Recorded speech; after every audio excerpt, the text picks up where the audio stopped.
যারা সরকারি চাকুরি করেন, চাকুরিতে ইস্তফা দিয়ে অন্য সরকারি চাকুরিতে যোগদান করেন, তাদের ইস্তফাপত্র দাখিলের বিষয়ে আইন জানা না থাকার কারণে অনেক ভোগান্তি শিকার হতে হয়।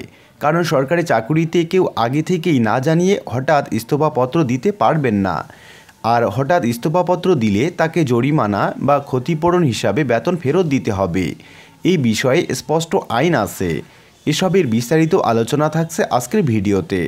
পুরো ধারণা পেতে সম্পূর্ণ ভিডিওটি দেখুন। আর ভিডিওটি ভালো লাগলে লাইক, কমেন্ট এবং শেয়ার করতে ভুলবেন না। এরকম নতুন নতুন ভিডিওর আপডেট পেতে চ্যানেলটি সাবস্ক্রাইব করে রাখুন। তাহলে শুরু করা যাক আজকের ভিডিও।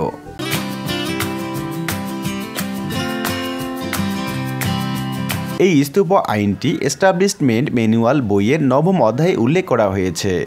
এই অধ্যায়ের অবসর গ্রহণ, চাকরি অবসান এবং অব্যাহতি বিষয়ে আইনের ধারা উল্লেখ আছে। এর 51 নম্বর ধারার এক উপধারা সরকারি চাকরিজীবী যাদের চাকরি স্থায়ীকরণ করা হয়েছে তাদের ইস্তফাপত্র দাখিলের ব্যাপারে বলা হয়েছে। আর উপধারা 2-এ বলা হয়েছে যাদের চাকরি স্থায়ী হয়নি তাদের বিষয়ে।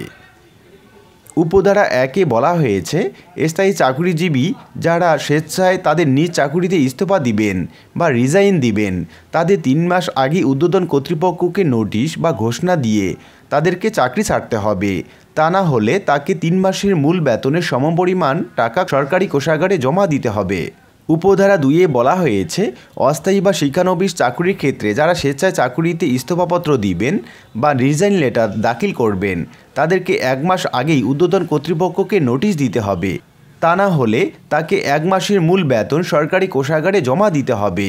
আর এই ছিল আজকের আলোচনা। আশা করি ভিডিওটি আপনাদের ভালো লেগেছে। ভিডিওটি ভালো লাগলে লাইক, কমেন্ট এবং শেয়ার করতে ভুলবেন না। দেখা হবে অন্য কোনো ভিডিওতে।